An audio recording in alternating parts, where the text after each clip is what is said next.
क्या जानकारी दूं अपने बारे में? मेरे बारे में कुछ खास बताने लायक है ही नहीं। मेरी उम्र इस समय 30 साल है और मेरे पास कोई खास अच्छी नौकरी नहीं है। मैं ग्रेजुएट हूं, उसके बावजूद अच्छी नौकरी की तलाश पिछले 8 से 10 सालों से कर रहा हूं। अब तक यह तलाश पूरी नहीं हुई है। छोटी मोटी नौकरी तो मिलती ही रहती है, लेकिन इससे पूरी जिंदगी का गुजारा किया नहीं जा सकता। इतनी कम तनख्वाह में आप जिंदगी बदलने की ख्वाहिश कैसे रख सकते हैं? उसके बावजूद हर महीने मैं लॉटरी की एक टिकट लेता हूं। शायद भगवान को मुझ पर तरस आ जाए, मेरी लॉटरी निकल आए और मेरी जिंदगी बदल जाए। अब तो 30 साल से ज्यादा होने के बाद ऐसा लग रहा है, अगर लॉटरी ना निकली पता नहीं मेरे साथ क्या होगा। मैं जिंदगी में खुश रह पाऊंगा या नहीं, या मिडिल क्लास से भी नीचे गरीबों की जिंदगी बितानी होगी। जितनी तनख्वाह मुझे मिलती है उससे घर का गुजारा करना बड़ा मुश्किल है। शादी के बाद क्या होगा, यही सोचकर हर महीने 500 रुपए बचाता हूं, लॉटरी की टिकट लेता हूं और सोचता हूं, हे भगवान 5 करोड़ रुपए निकल आए। इस बार भी बारिश थी, लेकिन मैं लॉटरी की टिकट लेकर घर आना ही चाहता था। छतरी के नीचे खुद को बचाते हुए कपड़े मेरे भीग चुके थे। जब मैं उस दुकान के आगे खड़ा हो गया, वक्त रात के 8 बजे का था। वैसे 9 बजे तक वो आदमी दुकान खोले रखता है। लॉटरी खरीदने वालों की संख्या काफी ज्यादा होती है यहाँ, लेकिन इस समय ऐसा लग रहा था बारिश ज्यादा होने के कारण वो दुकान बंद करके चला गया। मैं उदास हो गया था। अरे यार, आज लकी दिन था। वैसे भी तनख्वाह इस बार सही समय पर मिली और ये बारिश आ गई। मुझे नहीं लगता भगवान चाहते हैं कि मेरी जिंदगी बदले।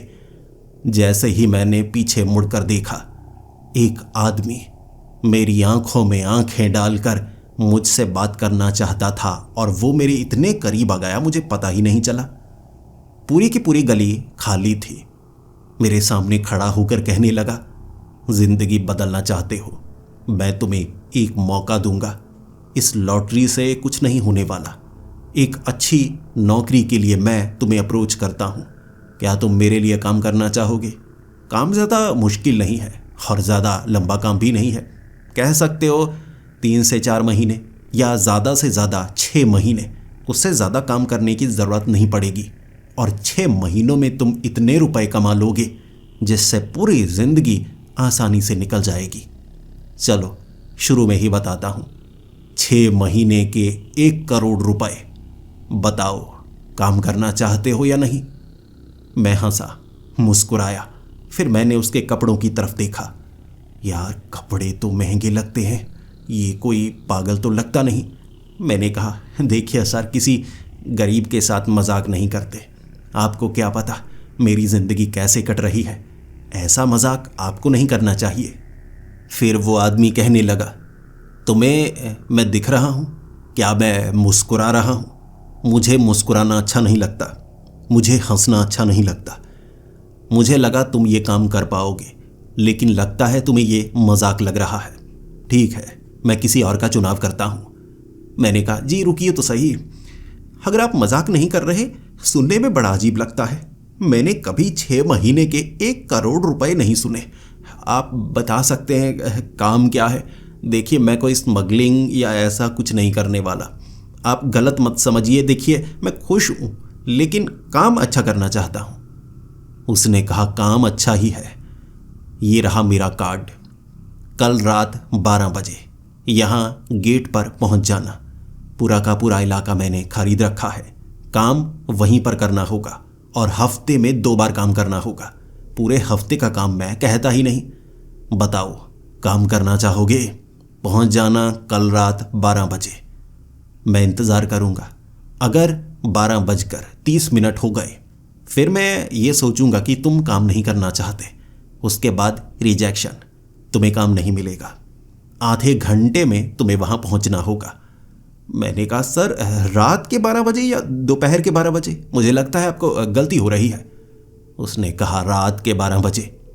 मुझे अंधेरा ज़्यादा पसंद है।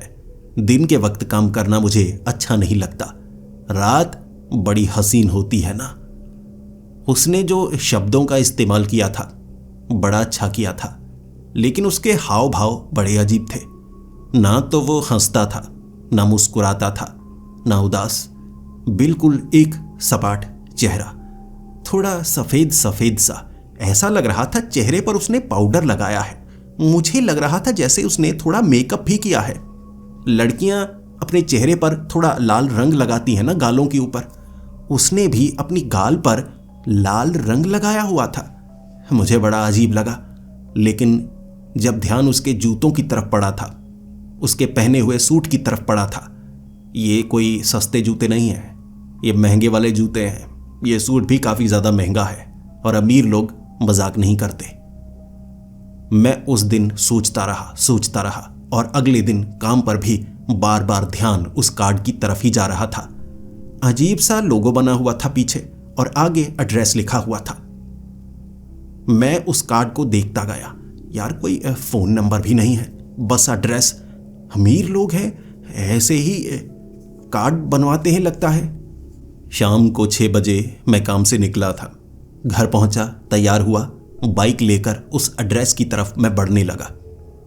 बाइक लेकर इतनी दूर तक मुझे जाना होगा मुझे अंदाजा तक नहीं था। शहर से बाहर वो जंगली इलाका। वैसे वहां पर कई अमीरों के घर हैं, सुना है मैंने। कई अमीरों ने बड़े बड़े खेत खरीद रखे हैं, पूरे के पूरे गांव खरीद रखे हैं।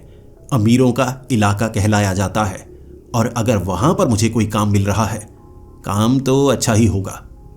पूरे 12 बजे मैं उस गेट के सामने खड़ा था।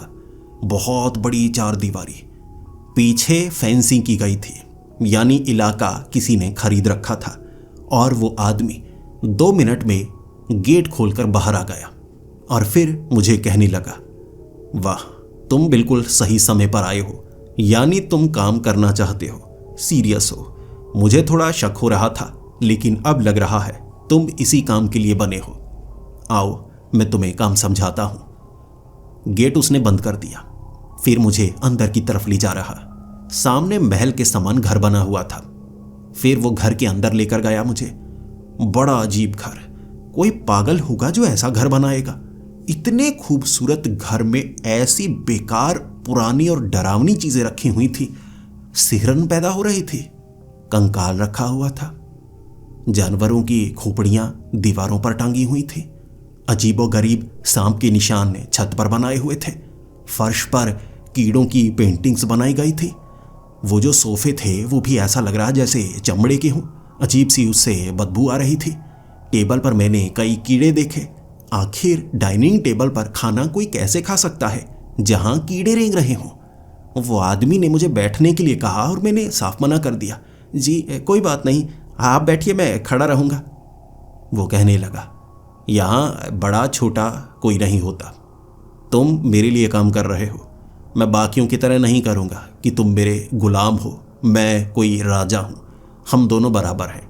मैं भी तभी बैठूंगा अगर तुम बैठोगे, वरना खड़े खड़े हम बात कर सकते हैं। मैंने बैठने में समझदारी नहीं समझी तो मैं खड़े खड़े उससे बात करने लगा। फिर वो मुझसे मेरे बारे में पूछ रहा था। मैंने अपने बारे में सब कुछ बता दिया। B.Com की है जी मैंने, उसके बाद ये बैंक में नौकरी की थी, उसके बाद यहाँ नौकरी की, फिर वहाँ नौकरी की। वो कहने लगा, ये मेरे काम की चीज़ नहीं है, मैं तुम्हारा रिज्यूमे देखना नहीं चाहूँगा, मुझे तुम्हारे मुंह से सुनना है। जिंदगी में क्या क्या किया है तुमने, कुछ अजीब, बेहद अजीब, कुछ डरावना, कुछ ऐसा तुम्हारे साथ कभी हुआ है? कभी तुम्हें भूत नजर आए हो या किसी जगह तुम फंस गए, तुम्हें लग रहा था वो पैरानॉर्मल इंसिडेंट है, कभी ऐसा हुआ? वो ऐसे सवाल पूछ रहा था जिसके बारे में कोई पूछ ही नहीं सकता। आखिर इंटरव्यू पर कोई ऐसे सवाल कैसे पूछ सकता है? उसे डिग्री से फर्क नहीं पड़ रहा था। वो जानना चाहता था कि मैंने जिंदगी में क्या क्या डेयर किए हैं, कितना अजीब काम किया है। कभी मैंने कुछ ऐसा किया है जो करने में मुझे सबसे ज्यादा डर लग रहा था और मरने का डर था, उसके बावजूद मैंने वो काम किया। मैंने कहा, जी नहीं, ऐसा काम तो जिंदगी में मैंने नहीं किया। यकीन कीजिए थोड़ा डरपोक हूं मैं, जब मुझे ज्यादा खून नजर आए ना तो घबराहट होने लगती है। वो कहने लगा, वाह, काफ़ी हैरत अंगेज इंसान हो तुम। चलो अब तुम्हें काम समझा ही देता हूँ। तुम्हारे बारे में मैं जान चुका हूँ, अब तुम्हें काम के बारे में जानना चाहिए। वो आदमी मुझे ज़मीन के कागजात दिखाने लगा। मुझे लगा था कि ये आगे वाली बड़ी ज़मीन उसकी होगी, ये महल नुमा घर उसका होगा, लेकिन उसने दिखाया कि पीछे वाला पूरा इलाका उसका है। कह सकते हैं कि 150 एकड़ से ज़्यादा बड़ा इलाका। अब 150 एकड़ के पेपर दिखा रहा था और फिर उसने कहा बाकी के दिखाऊं, वो पीछे वाला एरिया भी मेरा ही है, मेरे दोस्त का है, मैं बड़ी आसानी से उसका इस्तेमाल कर सकता हूं। मैंने कहा जी ये दिखाने की क्या ज़रूरत थी? उसने कहा काम कुछ ऐसा ही है, तुम्हें सबसे पहले तो मुझ पर यकीन करना होगा, क्योंकि काम दिखने में अजीब लगेगा लेकिन अजीब है नहीं। ये पूरा इलाका मेरा है, यहाँ पर जो लोग रहते हैं वो मेरे गेस्ट हैं। उन्हें अच्छा लगेगा अगर थोड़ा एंटरटेनमेंट मिल जाए, और उनके एंटरटेनमेंट के लिए यहाँ गेम्स चलती हैं। तुम्हें उन गेम्स का हिस्सा बनना होगा। बड़े अमीर लोग हैं, देख सकते हो ये मेरी ज़मीन है, मैं कितना अमीर हूँ, और जो मेरे दोस्त हैं वो कैसे होंगे। यहाँ जो गेस्ट हैं वो भी काफ़ी ज़्यादा अमीर है। अब तुम्हारा काम इतना अजीब है, कह सकते हो कि हमारी इजाज़त से हम सब ये लिखित तौर पर एग्रीमेंट साइन कर चुके हैं, ये देख सकते हो तुम। तो तुम्हें यहाँ चोरी करनी होगी। बड़ा अजीब काम है, कब्रिस्तान भी है, घर भी है, तुम्हें चोरी करनी है और पकड़ भी नहीं आना है, बस वहाँ से निकलना है। तुम्हें हो सकता है कोई दिख भी जाए, लेकिन डरने की कोई खास ज़रूरत नहीं है, गेम की तरह खेलना है। बाकी पूरी जिम्मेदारी मेरी। ये लो कॉन्ट्रैक्ट की एक कॉपी तुम्हारे पास। अगर तुम्हें शक हो कि मैं कुछ तुमसे गलत करवा रहा हूँ तो तुम्हारे पास प्रूफ है, लेकिन यह प्रूफ किसी को दिखाना मत। यहाँ जो होता है वो अमीरों के बीच ही रहना चाहिए। मैंने कहा जी सर ये काम बड़ा अजीब लग रहा है। उसने कहा मुश्किल तो नहीं है ना, तुम कर तो सकते हो ना।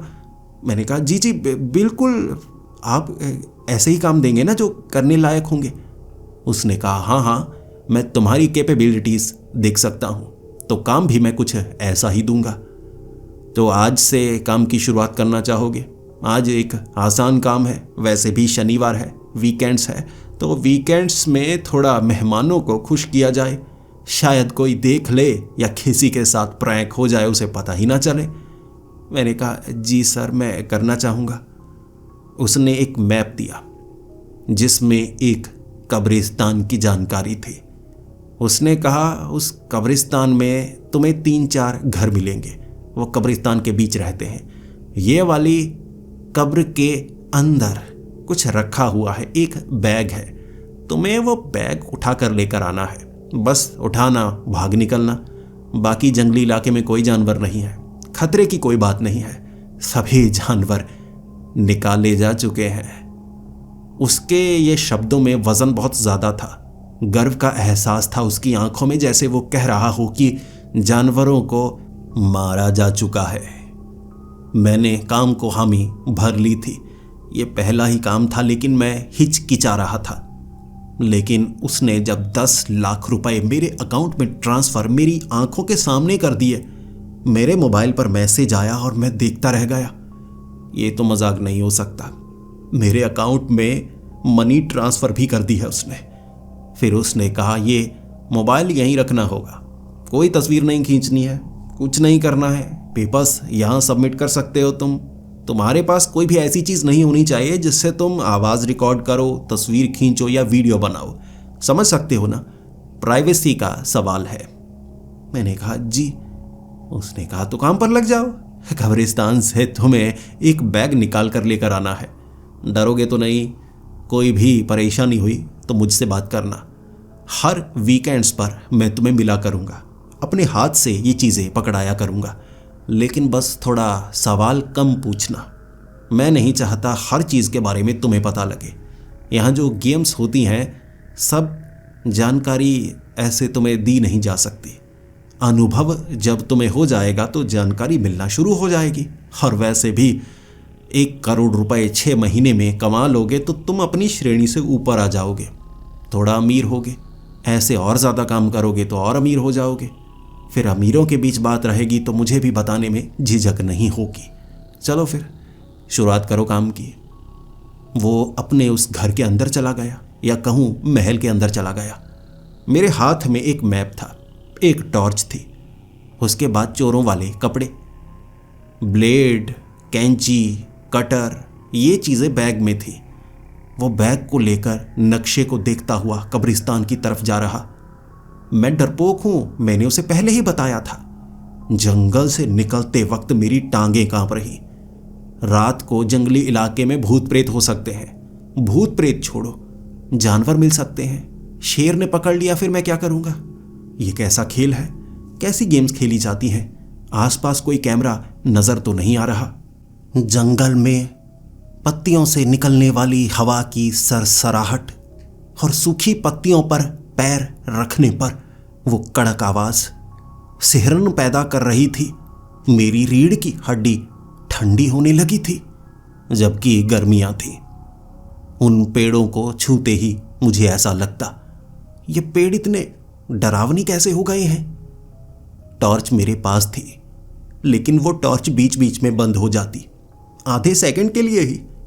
उस घुप अंधेरे में क्या बताऊं, मेरी जान निकल रही थी। और जाना मुझे कब्रिस्तान में था। 10 लाख रुपए अकाउंट में आ चुके थे, और इतनी बड़ी रकम मैंने जिंदगी में कभी नहीं देखी थी। सोच रहा था वापिस करना नहीं चाहता, मेरी जिंदगी बदल जाएगी। 10 लाख से एक अच्छा खासा प्लॉट ले सकता हूं, घर बनाने का काम शुरू हो सकता है। ये काम मुझे करना है, किसी भी तरह से करना है। बड़ी मुश्किल से उस कब्रिस्तान तक पहुंचा था, और उसका जो गेट था इतना ठंडा क्यों था समझ में नहीं आ रहा था। इतनी गर्मी में गेट इतना ठंडा कैसे? कहते हैं जहां भूत होते हैं वहां ठंडक होती है, इसी कारण तो नहीं। अंदर मुझे कब्र नजर आने लगी थी, कई कब्रें थी। कोई पागल होगा, यह घर किसने बनाया होगा? एक तरफ मुझे एक झोंपड़ा नजर आया, मॉडर्न झोंपड़ा, जैसे कोई फार्म हाउस हो। 3-4 झोंपड़े दिख रहे थे मुझे, लाइट्स जल रही थी, जैसे कोई हो वहां पर। आवाज तो नहीं आई, लेकिन कब्रिस्तान में फार्म हाउस, ये अमीर लोग पागल हैं।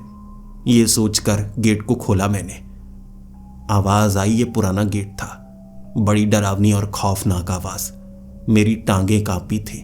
मैं तो अपनी पतलून गीली करने वाला था, लेकिन किसी तरह से मैंने आंखें बंद करके खुद को समझाया, भगवान मेरे साथ है, भगवान मेरे साथ है, मैंने अब तक कुछ बुरा नहीं किया है।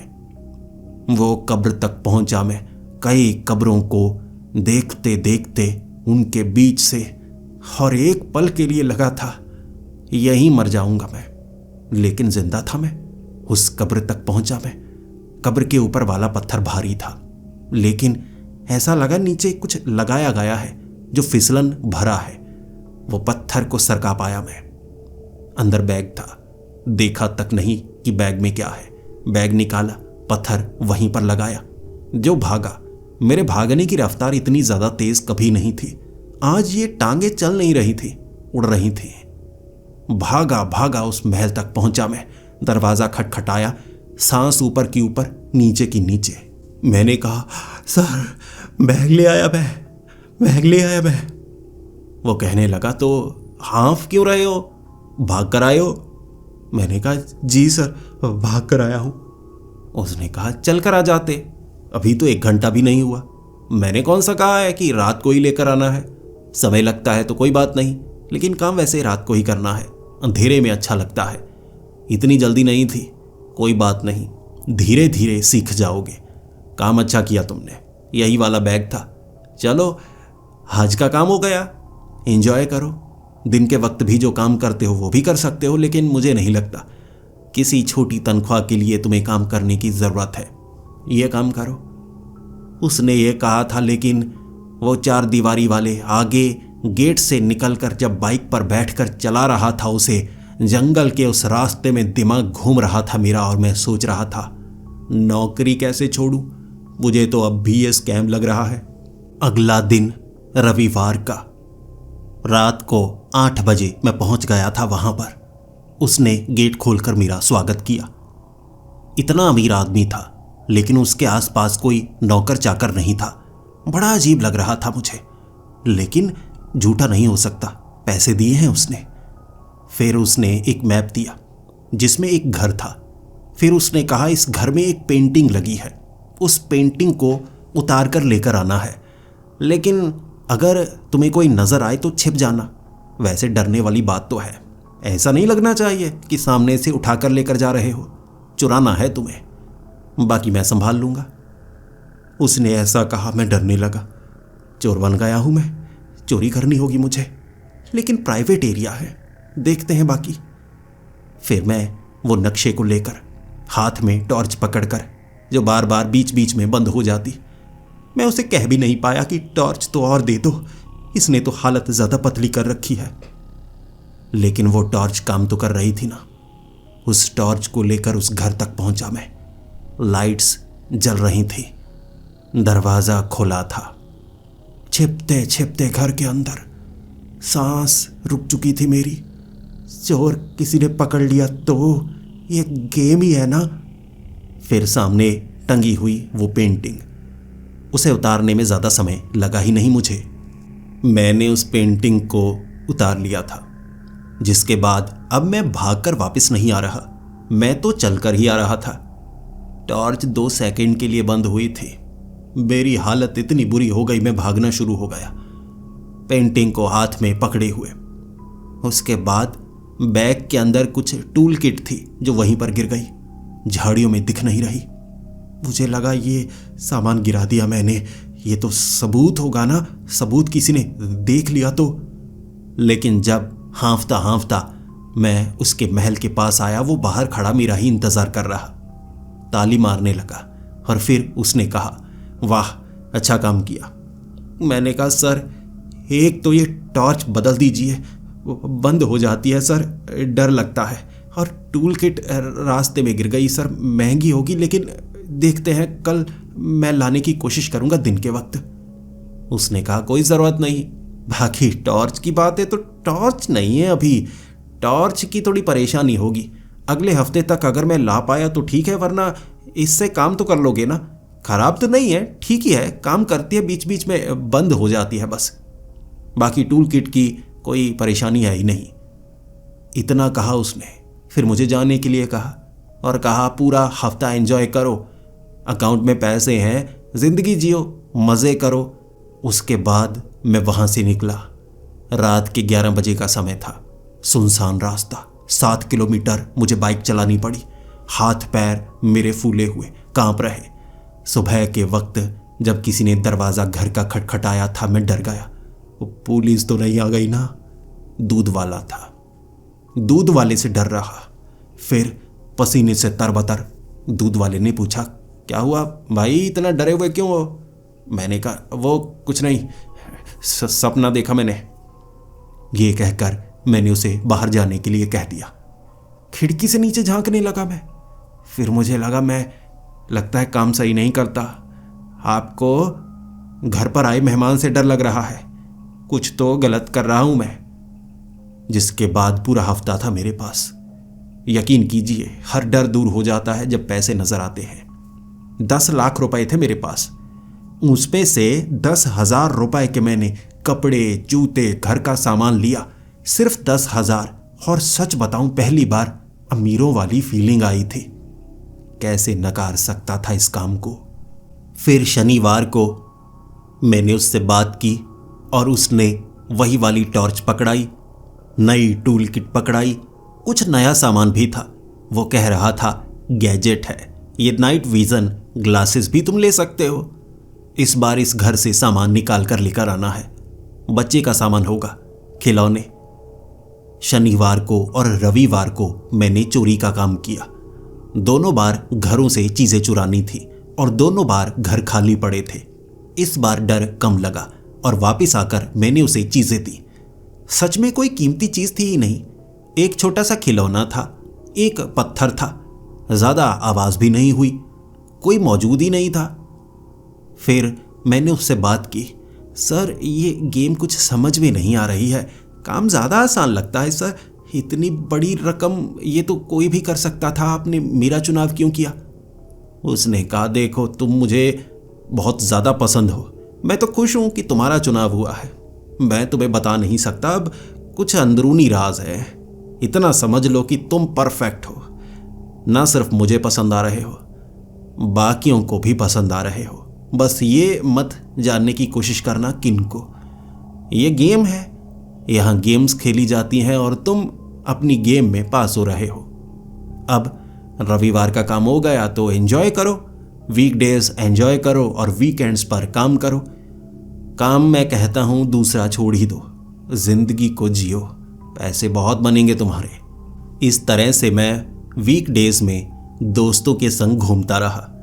जो मुझे कंजूस कहते थे उनके सामने जेब से 500 रुपए का नोट निकालकर फास्ट फूड के ठेले से कुछ सामान लेने में सच में अच्छा बहुत लग रहा था। इस तरह वीकडेज निकल गए। आ गई शनिवार की रात और इस बार उस आदमी ने कुछ अलग ही काम दिया था। उसने कहा था कि इस कब्रिस्तान में एक कब्र के ऊपर बैग टंगा होगा, तुम्हें वो बैग उतार कर लेकर आना है। मुझे लगा ये काम आसान है, कब्र के अंदर से कुछ नहीं निकालना है, कब्रिस्तान के ऊपर एक कब्र के ऊपर टंगा हुआ बैग ही तो उतारना है, क्या ही गड़बड़ हो सकती है। ये बिल्कुल सही है। ये अलग कब्रिस्तान था। जब उस कब्रिस्तान तक पहुंचा, मैं डरना नहीं चाहता था, लेकिन हालात डर को बढ़ाने वाले थे। दीमक के टीले बने हुए थे आसपास, पेड़ों के ऊपर ऐसी बेलें चढ़ी हुई, डरावना एहसास। बरगद के बड़े बड़े पेड़ थे, कई जगह से कटे हुए, कई जगह खंडहर नजर आ रहे। अजीबोगरीब आवाजें सुनाई दी मुझे, और एक आवाज ने तो मेरे रोंगटे खड़े कर दिए। या तो ये आवाज कुत्ते के रोने की थी, या ये आवाज जंगल के भेड़िए की थी। मेरी टांगें कांप रही जब मैं उस कब्रिस्तान में गया। हालात बद से बदतर हो चुके थे। कब्रों के ऊपर बेलें, जड़ें, भयानक था वो कब्रिस्तान, जैसे भूतों की फिल्में हों। वहां पर सरकने की आवाजें आ रही। ये सांप के सरकने की आवाजें हो सकती हैं, वरना कब्रों के अंदर क्या मुर्दे हिल रहे हैं। लेकिन जब उस बैग तक पहुंचा, मुझे एक परछाई नजर आई। वहां आसपास थोड़ी लाइट्स लगी हुई थी। एक तरफ से लाइट पड़ी, एक परछाई हिली और मुझे लगा कोई है। क्या करूं? मैंने कपड़े से मुंह ढका, उसके बाद बैग उतारा। वो परछाई दूसरी बार नजर आई। किसी की तो परछाई बन रही थी। बैग लेकर जो मैं भागा, बार बार पीछे मुड़कर देख रहा था, कोई मुझे पकड़ लेगा, चेहरा तो नहीं देखा मेरा। ये सोचता सोचता उस घर तक पहुंचा मैं, और फिर रास्ते में एक आदमी से टकराया मैं। पत्थर के समान आदमी था वो, पत्थर के समान। फटे हुए कपड़े पहने थे उसने। टक्कर लगी उसे, मैं डर गया। माफ कीजिए। वो कुछ नहीं बोला, मेरी तरफ एक टक लगाए देखता रहा। मैं भागने लगा। हे भगवान, देख लिया उसने, चेहरा देख लिया। अब मैं फंस तो नहीं जाऊंगा। अरे मेरी थोड़ी ना जिम्मेदारी है। उस आदमी क्या है, वो कहता है काम करने के लिए। मैं भागा, उस आदमी तक पहुंचा और उसे पूरी बात बताई। वो कहने लगा, बहुत बढ़िया, डरने की बात नहीं है। बताया ना, मेहमान है वहां पर, अमीर लोग ऐसी जगह पर रहते हैं, उन्हें पसंद है। तुम्हारा काम, तुम्हारी गेम, बाकी जिम्मेदारी मेरी। डरना मत। और जो तुम बता रहे हो, तुम्हें दूध वाले से डर लगता है। किस चीज़ का डर? तुम्हारे अकाउंट में इतने पैसे तो हैं, छोटी मोटी गड़बड़ तुम दूर कर सकते हो। बाकी यहाँ पर जो हो रहा है उससे तुम्हें कोई परेशानी नहीं होगी, वो मेरी जिम्मेदारी। मेरा फ़ोन नंबर है ना तुम्हारे पास। कोई परेशानी हुई, कभी कुछ ऐसा लगा कि तुम्हारी हद से बाहर जा रहा है, फ़ोन करना, सब ठीक कर दूंगा। उसके अगले हफ्ते मुझे लगने लगा था, चलो मेरी किसी ने कंप्लेंट की भी नहीं, उस आदमी ने भी कुछ नहीं कहा था, और वैसे भी मेरा जो एम्प्लॉयर है वो आदमी तो कहता है कि ये एक गेम है, तो मैं भी ये गेम खेलूंगा। मुझे तो बल्कि मजा आना चाहिए, डरने की क्या बात है। इसके बाद अगले हफ्ते रात के वक्त मुझे फिर से एक कब्रिस्तान से कुछ चुराना था। कब्रिस्तान के पास में एक घर बना हुआ है। ऊपर तो कुछ नहीं है, बेसमेंट से एक चीज है, वो उठा कर लेकर आनी है। नारियल है लिफाफे में बंद। मुझे लगा ये कैसी चोरी है। उस आदमी ने कहा था वो साधारण नारियल नहीं है, असल में वो एक पत्थर है जिसे नारियल का आकार दिया गया है। जब मैं कब्रिस्तान में पहुंचा था, मुझे पैरों की आवाज सुनाई दी। पहली बार लगा कोई यहां पर मौजूद है। मुझे दिखा तो नहीं, जैसे कोई छिप गया हो। फिर भागने की एक और आवाज। जब मैं उस घर में गया था ना, वो कमरा मेरी आंखों के सामने। भागने की आवाज सुनाई दी लेकिन नजर कोई नहीं आया। मैंने अपनी आंखों को खोल कर देखा। ऐसा लगा जैसे मेरे 4 फुट की दूरी पर कोई भाग कर गया है। पैरों की आवाज थी। मैं स्तब्ध, डरा हुआ। बेसमेंट में पहुंचकर तो और भी ज्यादा घबराहट हो रही। फिर ऊपर से चलने की आवाज, ढक ढक। वो लकड़ी का फर्श। मैं सिकुड़ कर बैठ गया। टॉर्च मैंने बंद कर दी। घुप अंधेरा और फिर खिलखिलाने की आवाज, जैसे कोई हंसा हो और भागा हो। ये एक बच्चे की आवाज लग रही थी। मैंने वो नारियल उठाया। फिर मैं भागा भागा घर की तरफ आ रहा। फिर मैं रास्ते में एक आदमी से टकरा गया। वहां इस बार कुछ लोग नजर आए, दूर खड़े। घरों के अंदर लाइट्स चल रही थी।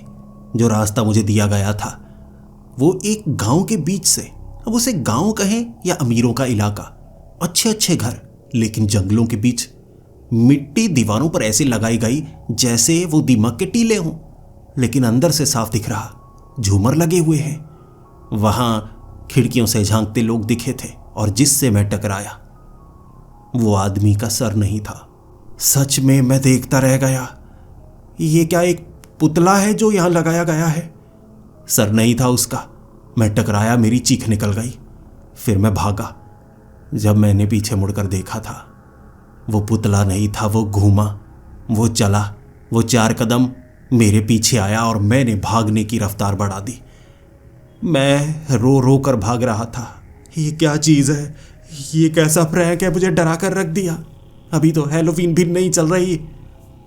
जब मैं उस महल तक पहुंचा, वो आदमी मेरे स्वागत के लिए खड़ा। उसने मुझे गले से लगाया और फिर कहने लगा, बड़ा अच्छा लगा, रिस्पॉन्स अच्छा आया, यानी कि तुमने काम कर दिया ना। मैंने कहा, सर ये लीजिए नारियल।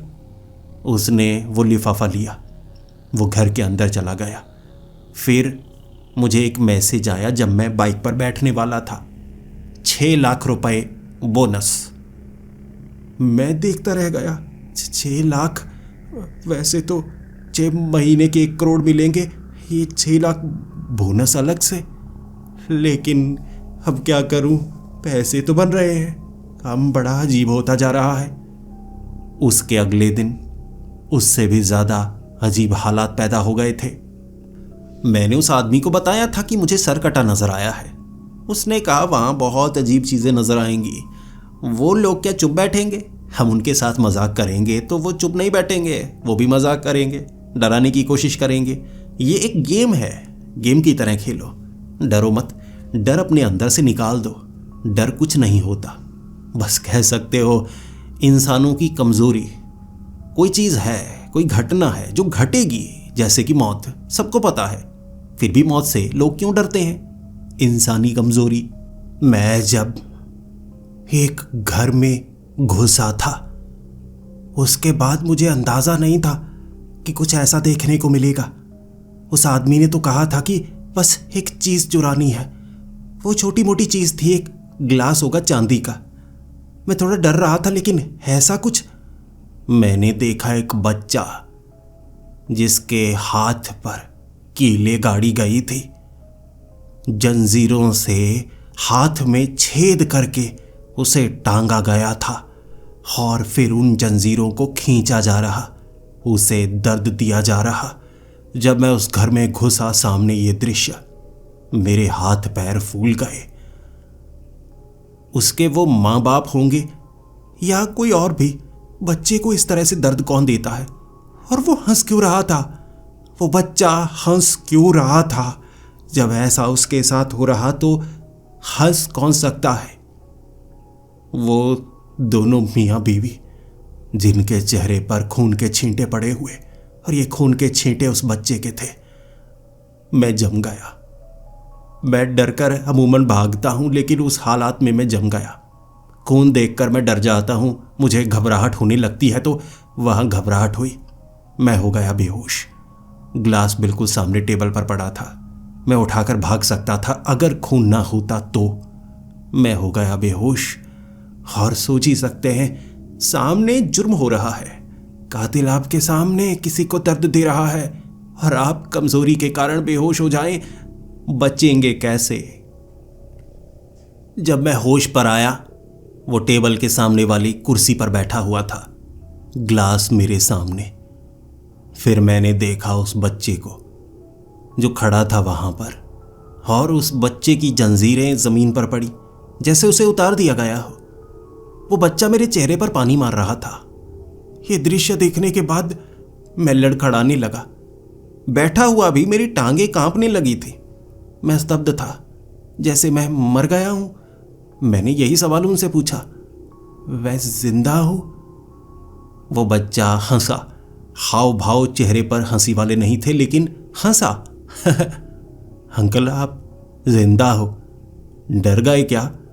आप डरते हुए कितने अच्छे लगते हो। मैंने गिलास उठाया, मैं बाहर की तरफ भागा। मैंने उस बच्चे को धक्का दिया, उस आदमी को दिया, और मैं दरवाजे से भागना चाहता था। मुझे लगा वो लोग मेरा पीछा करेंगे, मेरा गला काट देंगे, मेरी टांगें काट देंगे, मुझे दर्द देंगे। मैं भागा था, लेकिन पीछे से हंसने की आवाजें। वो तीनों हंस रहे थे, और इसके बाद मैं भागकर उस घर तक पहुंचा। वो आदमी मेरा इंतजार कर रहा, और मैंने ग्लास नीचे फेंका और कहा, ये क्या क्या हो रहा था वहां? मैंने जो देखा मैं क्या बताऊं? वो बच्चे को मारा जा रहा था। उसने कहा, मारा नहीं जा रहा था। तुम्हें बच्चा मरा हुआ नजर आया? बाकी थोड़ा अजीब दिखा होगा, लेकिन क्या उस बच्चे ने कहा कि उसे कुछ किया जा रहा है? मैंने कहा, नहीं, उसने तो पानी पिलाया, लेकिन वो क्या चीज थी? क्या होता है यहां पर? बताइए मुझे। उसने कहा, काम करना चाहते हो या राज जानना चाहते हो? काम तो करना होगा, और कह तो रहा हूं, कोई कंप्लेंट नहीं करेगा। चोरी की कंप्लेंट कोई करेगा तभी तो तुम्हारे खिलाफ कोई जुर्म के नियम लागू होंगे। ये जमीन मेरी। वो सभी मेहमान यहां पर आए हैं, उनके मनोरंजन के लिए ये हो रहा है। उनका मनोरंजन ऐसा ही है। अजीब लगेगा, लेकिन उन्हें अच्छा लगा। मेरी उनसे बात हो चुकी है, वो तो बहुत खुश है। बस तुम भी खुश हो जाओ। देखो, आज बड़ा मज़ा आया है, बोनस मिल चुका है, और मैं दोबारा इतनी जल्दी तो बोनस देने वाला नहीं। बाकी 10 लाख अकाउंट में ट्रांसफ़र कर दिए हैं मैंने। मोबाइल चेक कर लो अपना। ऐसे ही धीरे धीरे तुम्हें पेमेंट्स मिलती रहेंगी। अब तुम जा सकते हो। जो सवाल है पूरा हफ्ता सोचते रहना, काम करना है या नहीं करना। अगले हफ्ते तक मैंने ठान लिया, ऐसा काम मुझे मिल ही नहीं सकता। प्रैंक्स हो रहे हैं, असल में कुछ नहीं हो रहा। वो एक झूठ था मुझे डराने के लिए। मैं चोरी करने के लिए गया, वो डरा रहे थे। जैसे हैलोवीन होती है ना, इनका होगा अपना कोई त्योहार। ये जो अमीर लोग हैं ना, खुफिया तरीके से रहते हैं। कोई बात नहीं, मेरा काम चोरी का है, बाकी और लोग होंगे जिनका काम डराने का होगा। फिर उस शनिवार मैं एक कब्रिस्तान में गया था। उस कब्रिस्तान में था एक बहुत बड़ा क्लॉक टावर। मुझे उस क्लॉक टावर में चढ़ना था और ऊपर से एक पुर्जा निकालना था, जिसकी पूरी जानकारी मैप के साथ लगे उस कागज में दी गई थी। अब कोई कितना भी डराने की कोशिश करे, मैं डरने वाला नहीं हूं। सरकटा नजर आ जाए या खून से सना बच्चा नजर आ जाए, प्रैंक ही तो है। लेकिन जब मैं उस क्लॉक टावर में ऊपर चढ़ा था ना, उस पुर्जे को निकालने वाला था एक अजीब दिखने वाला आदमी। उसने भी पाउडर लगाया था, उसकी चमड़ी भी सफेद सफेद सी नजर आ रही, लेकिन उसके सर के ऊपर एंटीना लगा हुआ। पुर्जे शरीर से जुड़े हुए थे, जैसे वो एक मशीन हो, इंसान जैसा दिख रहा। वाह क्या कॉस्ट्यूम है। मेरी जबान से यही शब्द निकला और मैंने कहा मैं डरने वाला नहीं। उसने कहा तो मैं पुर्जा भी ले जाने नहीं दूंगा। मैंने कहा मैं पुर्जा तो ले जाकर रहूंगा। उसने कहा तो निकलोगे कैसे? मैं यहीं खड़ा हूं रास्ता रोकने के लिए। वो एक संकरी सी सीढ़ी थी लोहे की, उसी से उस क्लॉक टावर से नीचे उतरा जा सकता था। मुझे लगा मैं आराम से वहां से निकल जाऊंगा। एक तरफ से ये पकड़ने की कोशिश करेगा, मैं निकल जाऊंगा। लेकिन वो इतना हल्का है, मुझे क्या पता था। मैं निकलने वाला था, कंधा टकराया, मुझे लगा था कुछ नहीं होगा उसे। वो तो बहुत हल्का। पीछे खिड़की थी खुली, ऊपर से गिरा वो, इतनी ऊंचाई से नीचे गिरा। मैंने देखा उसका सर धड़ से अलग हो गया था, उसकी बाजू भी धड़ से अलग कट गया था। वो पुर्जा मेरे हाथ से फिसलने लगा, लेकिन काम तो पूरा करना था। मैं ऐसा दिखाना चाहता था कि ये मैंने किया ही नहीं।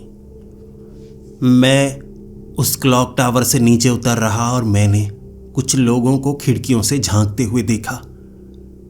मुझे एक मकड़ी नजर आई थी। वो मकड़ी नकली नहीं थी, वो बड़ी थी, असली थी। इतनी बड़ी मकड़ी, 4 फुट की मकड़ी होगी वो। उसकी टांगों के बीच से निकल गया मैं। मेरे हाथ पांव फूल गए थे। लगा मुझे ये क्या गलती कर दी मैंने। जब मैं उस घर के पास पहुंचा, वो आदमी खुश ताली बजा रहा था। मैंने उससे पूछा, सर देखिए कुछ गलती हो गई, मैंने नहीं किया, वो बहुत हल्का था, वो गिर गया। वो आदमी कहने लगा, बड़ा मजा आया। अरे वो रोकने की कोशिश कर रहा था, तुमने धक्का दे दिया, वो तो ऊपर से गिरा, तुम नहीं डरे, सबको बड़ा मजा आया, सच में बड़ा अच्छा लगा। मैंने कहा सर आप क्या बोल रहे हैं, ये कोई प्रैंक नहीं हो सकता, ऊपर से गिरा है वो, उसके शरीर के हिस्से हो गए। उसने कहा तो क्या बात है, जुड़ जाएंगे, हिस्से हुए हैं वो दोबारा जोड़ लेगा, डरने की कोई बात नहीं है। ये प्रैंक ही था एक तरह से, तुम्हें डराने के लिए। तुम डरे नहीं, बल्कि तुम्हारे एक्सप्रेशन सबको पसंद आए। मैंने कहा सर आप कैसी बातें कर रहे हैं, वो मर गया, मरा हुआ वापस जिंदा नहीं होता। उसने कहा तुम सोचो मत, काम करो। उसने मुझे जाने के लिए कहा था। मैं बहस नहीं करना चाहता था, मैं डरा हुआ था, लेकिन किसी ने कंप्लेंट नहीं की, कोई घटना जैसे दर्ज हुई ही ना हो। मैं स्तब्ध। रविवार के दिन मैं काम पर आ रहा, बाइक पर सोच रहा क्या चल रहा है इस जगह पर, कैसे लोग हैं, कोई मर जाए किसी को फर्क नहीं पड़ता, ये कैसे। मैं उस आदमी से सवाल पूछना चाहता था, लेकिन मैं डरा हुआ था। या ये जो अमीर लोग हैं ना, अगर किसी को मार भी दे तो किसी को पता नहीं चलेगा। और वो मशीन की तरह क्यों लग रहा था। उसने कहा वो ठीक हो जाएगा, कटने के बाद कौन ठीक हो सकता है, या तो कोई डॉक्टर भी नजर नहीं आ रहा था। सवाल उठ रहे थे मेरे मन में, बिल्कुल एक तूफान की तरह। और ये तूफान शांत होने वाला नहीं था, ये तूफान बढ़ने वाला था। मुझे काम का लालच था, मैं बुरा फंसा था। सवाल किया मैंने उस आदमी से, लेकिन उसने जवाब नहीं दिया। उसने सीधा कहा काम करना चाहते हो या नहीं, मुसीबत नहीं होगी। मैं काम करता रहा। उसके बाद धीरे धीरे समझ आने लगा था वो कोई प्रैंक है ही नहीं। मुझे जैसे लोग नजर आते हैं, किसी का सर नहीं, कोई बीच से कटा हुआ, कोई कब्र में लेटा हुआ जबकि ऊपर मिट्टी है। मैं खोदता, उसे निकालता, मुझे निकालने में आधा घंटा लग जाता। आधे घंटे तक मिट्टी में सने रहने के बाद, दफने रहने के बाद कोई जिंदा कैसे हो सकता है। वो लोग उठ जाते, हंसते मुस्कुराते, लाशों की तरह लगते, सभी के सभी, मर्द हो या औरतें, सफेद सफेद से, बिल्कुल लाशों की तरह, जैसे खून उनके अंदर हो ही ना। धीरे धीरे मैं समझता चला गया, पेड़ हरकत करते हैं, इंसान मुर्दा की तरह हैं, भूत नजर आते हैं, मुझे परछाइयां नजर आती हैं, मुझे ऐसे लोग नजर आते हैं जो नजर ही नहीं आते। चलने की आवाजें आती हैं, सामने कोई खड़ा होता है, आईने में रिफ्लेक्शन नजर आता है, कोई है, लेकिन सामने कोई होता ही नहीं। मैं डरता, मैं चीखता, लड़खड़ाता। 6 महीने निकाले थे मैंने ऐसे, 6 महीने। जिंदगी बदलने का यही मौका था जब कोई गड़बड़ हो ही नहीं रही। मैं कई बार अपनी पतलून गीली कर देता। हालात ऐसे पैदा हो जाते, कभी कभी ऐसा लगता मैं मरने वाला हूं, लेकिन मेरी जगह कोई और मरता, और असल में वो मरते ही नहीं। चाहे पेट फट जाए, चाहे सर फट जाए, उन्हें कोई फर्क ही नहीं पड़ता। वो खुश होते। और वो आदमी 6 महीने तक मेरा साथ देता रहा। कब्रिस्तान की चोरी का ऐसा अजीब काम जो कोई कर ही नहीं सकता था, वो मैंने किया, और वो खुश था। और 6 महीने बाद कहने लगा, 6 महीने का और काम है, अब इससे थोड़ा अलग होगा। सिर्फ चोरी ही नहीं करनी, अब तुम्हें खोज करनी है, चीजें ढूंढनी है। हो सकता है थोड़ा लड़ना भी पड़े, लेकिन कोई परेशानी नहीं होगी, चोट नहीं लगेगी तुम्हें, चीजें अजीब नजर आएंगी। मैंने कहा मैं कर तो लूं, लेकिन मुझे सच्चाई जाननी है। वैसे मैं ये काम छोड़ने वाला हूं। मैं लगभग 1.5 करोड़ रुपए कमा चुका था। मेरे अकाउंट में इतने रुपए मौजूद थे। मैं अब कोई मिडिल क्लास नहीं रहा था, लेकिन सच का पता लगाना बहुत ज्यादा जरूरी होता है। ये चल क्या रहा है? 1.5 करोड़ मुझे किस चीज के मिले? भूतों के घरों से चोरी करना, या कब्रिस्तान से खोद कर लाशें निकालना, लाशों की अंगूठियां निकालना, या लोगों को पकड़कर उनके शरीर के अंदर की हड्डियों को निकालना।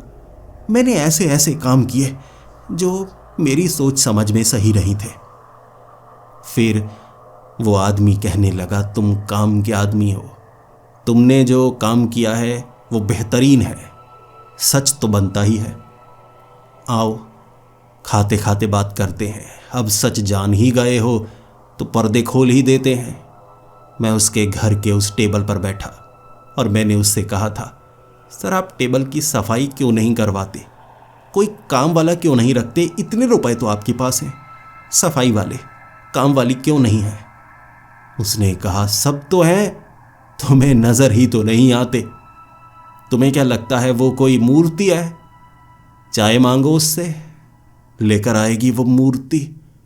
जिंदा है वो मूर्ति मांगने पर चाय बनाने के लिए किचन में गई।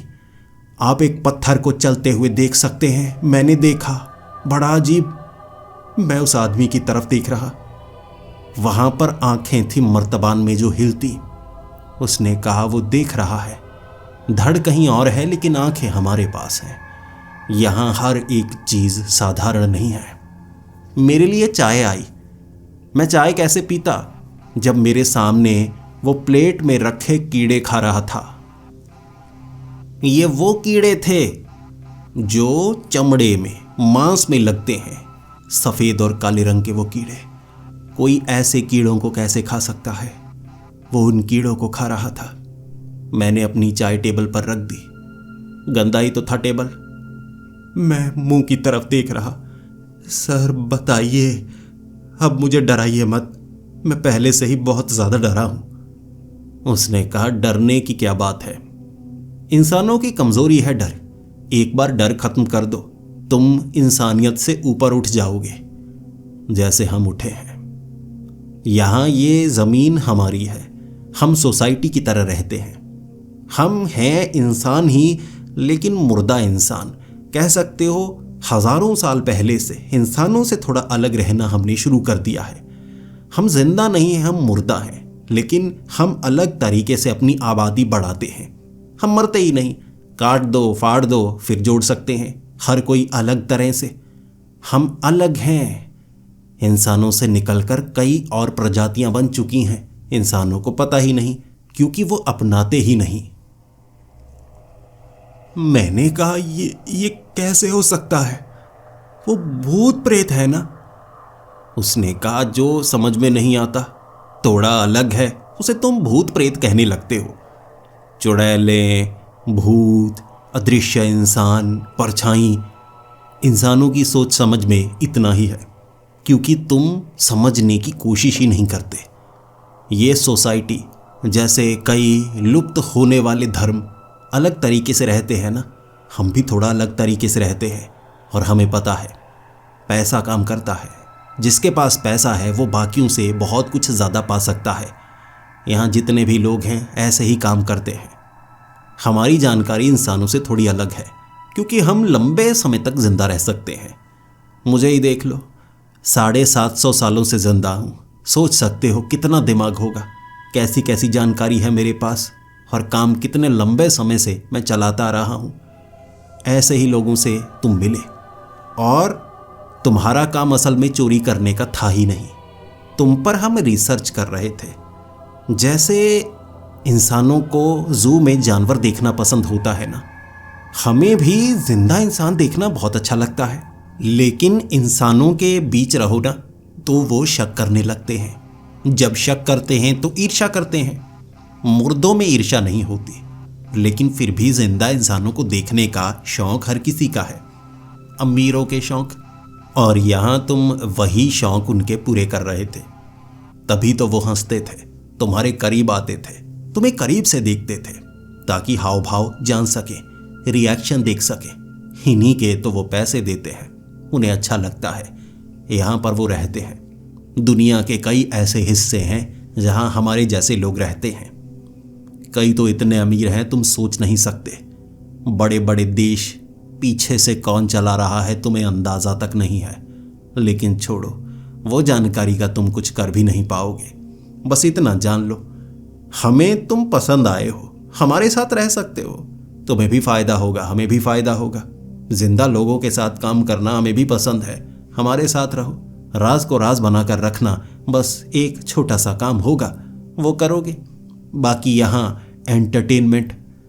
तुम्हें दर्द बुरा लगता है, लेकिन हमें दर्द बहुत अच्छा लगता है। दर्द एक भावना है। मुर्दों में बाकी भावनाएं नहीं होती, तुम्हारी तरह हंसना, खुश होना, उदास होना। लेकिन ये दर्द एक भावना है जो हमें एहसास देता है कि हम भी किसी हद तक जिंदा हैं।